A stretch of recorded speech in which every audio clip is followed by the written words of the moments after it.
Hello, and welcome back to Diecast Graveyard. My name is Paul. We've got a real special build today. We're going to take a bone shaker, and we're going to turn it into the Doctor Who themed Tardis Boneshaker. Now, Doctor Who is one of those shows that you either like or you don't. And I've got a very good friend, probably my best friend in the world, Carl, who is a Doctor Who fanatic. And I says, you know, I want to do something special for him, but I also want to have fun with you guys and show you how I go about making this Doctor Who Tardis Boneshaker. So grab your favorite adult beverage, sit back, relax, and enjoy on this incredible Doctor Who Boneshaker adventure. Let's go ahead and get started with today's build.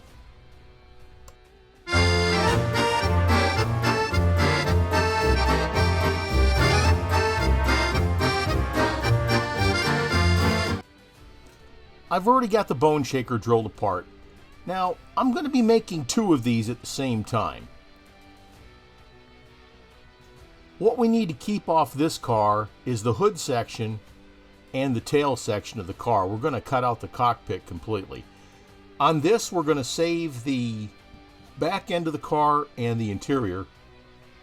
And we're going to replace the engine with a 3D printed engine that my friend Grizz made for me. It looks a little bit more realistic and not as cartoony.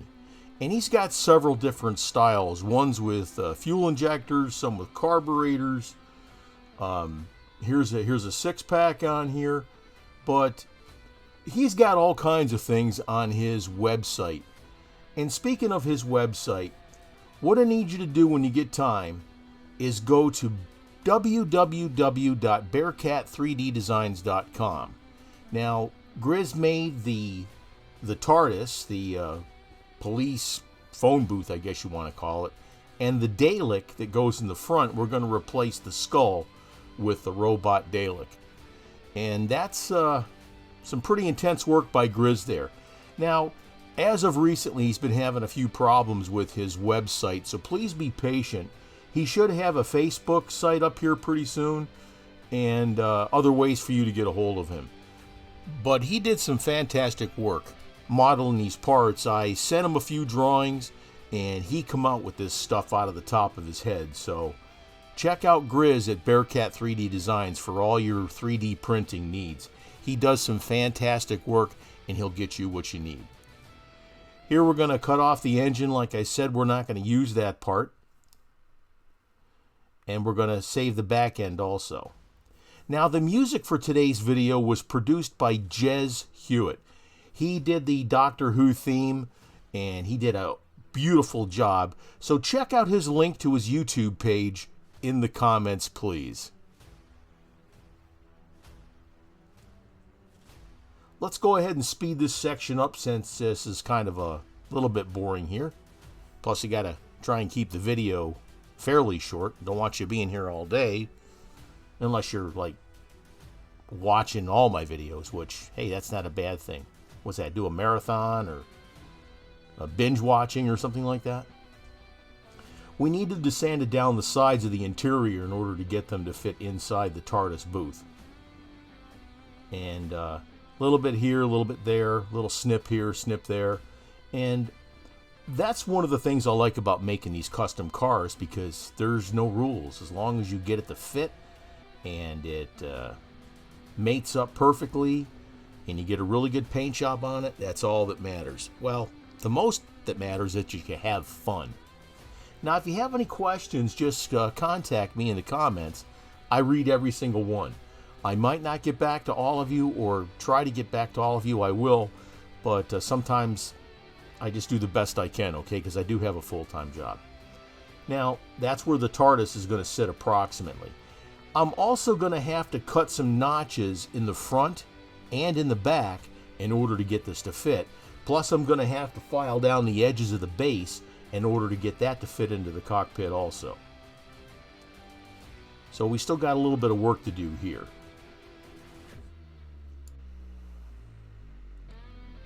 Wide out, zoom out here a little bit so you can see it. But again, I had to file down the edges in order to get this to fit.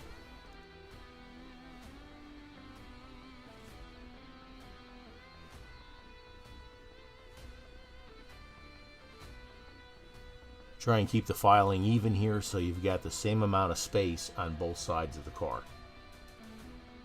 Let's go ahead and speed this up.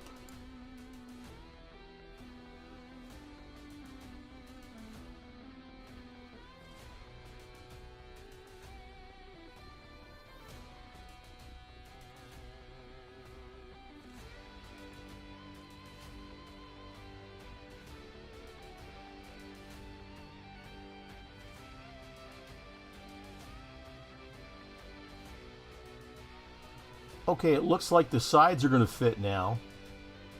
Maybe just a little bit more filing. And then we're still going to have to cut those notches in the body in order to get it to fit.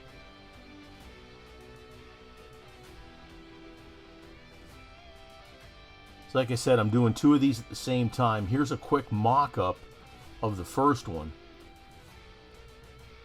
That's going to be fantastic. Now here's the body, or the base, excuse me, all filed down. The edges are flattened down. Here's the notches I cut out, here in the back and also in the front. Now you can also use those notches to get the rake, or the angle of the body and how you want it to fit. But that fits in there pretty good, maybe just a little bit of fine tuning.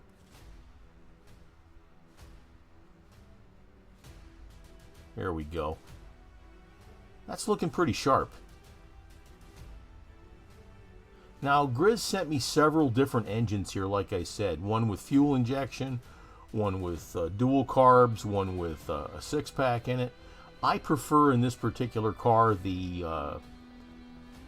fuel injection ones, and I do have a couple of those, so that's what I'm going to use when I finish this up.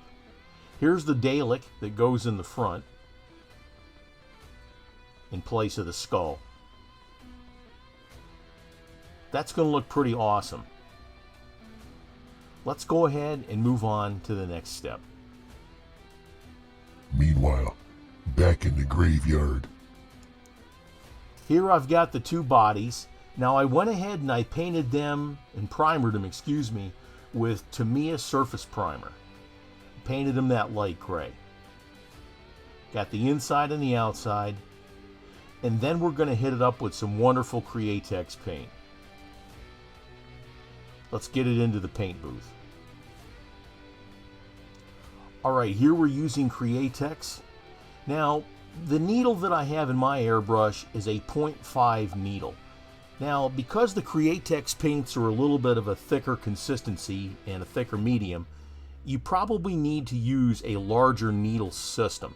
Now, it will work with a 3, but you're going to have to thin the paint down a lot in order to get it to go through the needle assembly of your airbrush. And when you do that, it's going to come out a lot wetter.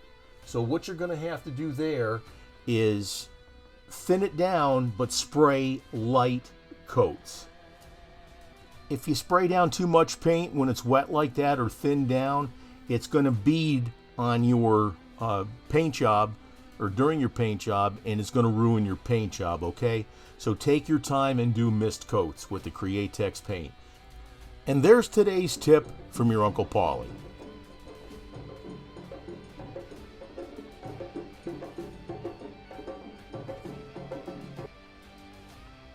This is looking pretty good. Now, it would behoove you, if you're going to be using a lot of airbrushes to do your paint and stuff like that, go ahead and get yourself a airbrush with a 0.5 needle, or get you the conversion kit to turn your airbrush to a 0.5 needle assembly airbrush. That'll definitely help you out in the future, especially if you're going to use the different paints from Createx and CHROMAR, etc. Now, I made my own decals here, and I just recently had purchased a white toner system. Now, you can do a really good job with the white toner decals. Now, you've got to print the white out first and then print your colors on top of it. But recently I've been having a little bit of problem with the alignment in the printer that I have. So what I did to combat that is to print the white and then print the colors separate and then put the colors over the top of it. Here we're doing the police box decals that go on the Tardis. Now let's go ahead and put the color on top of it. This is just how I decided to do it, because I wanted things to line up perfectly. Now the white is showing through, of course, where the lettering comes through, and that's why I had the white background. Now if you had a white background on your car or on your paint job, you wouldn't need to do that, and you wouldn't need to print the white, obviously. Potentially silver, but if you put colored decals that don't have white behind them on your vehicle, like a dark blue one like this, or a red or a purple or something, your colors are going to look muddy and they're not going to show up very well. And this is why they have white toner decals. Now they do make white paper, but you're going to have to trim those out in order to get that to show up anyway. Something to think about, especially if you're doing really fine detailed work. You're not going to get in there that close. So something to be wary of, or at least advised of, if you go to do your own decals. Now I happen to have a LaserJet printer, and what I had before was a DeskJet printer, and I definitely got rid of that. So with the plastic base, I'm putting some real riders from another Boneshaker on there. And because I like real rider tires, I don't care for the plastic ones. Some of them look really cool, but I don't care for them. I want the real rubber tires. I'll go ahead and put those real riders on, and then just give it a little touch of super glue or epoxy in order to hold them in place. Because there's no plastic clip really to hold them in, because once you bend the plastic clips out of the way to hold your axles in place, they get really weak. So I reinforce it here with the super glue, or again, I'll use epoxy. Don't forget to hit that subscribe button and click on that little bell to be alerted to any future videos that come out. Now I'll use the accelerator here to go ahead and dry up that super glue really quick.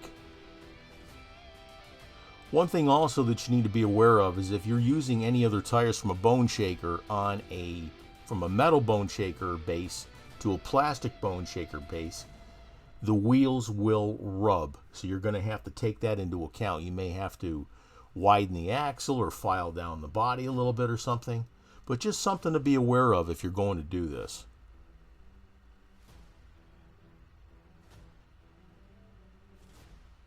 And I'll put a little bit more here on the sides to hold the wheels a little bit better.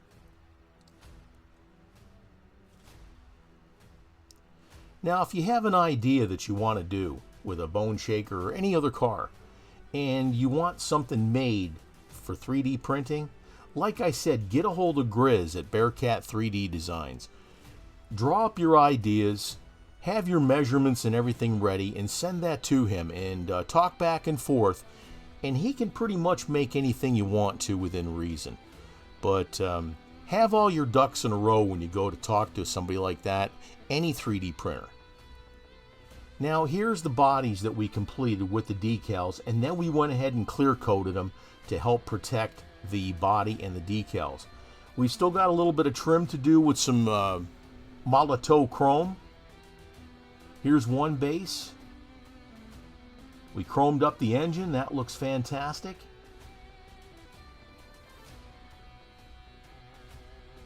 Yeah, those engines, they look a lot more realistic instead of the cartoon looking ones, you know.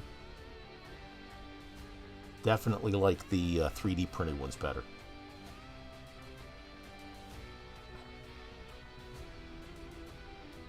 Here's the Dalek we're going to put on the front.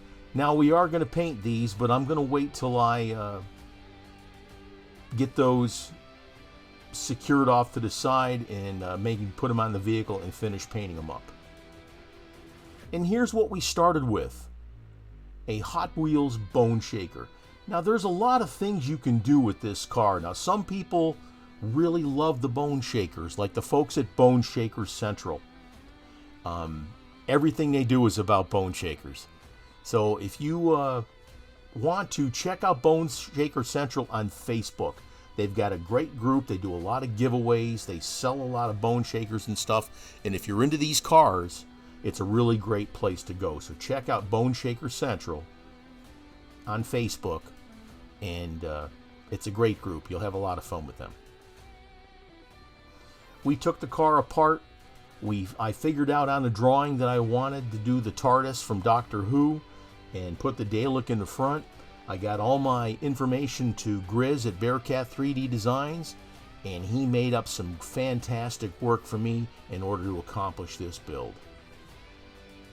And here's what we got to. Look how fantastic these things turned out. I had an absolute ball making these things.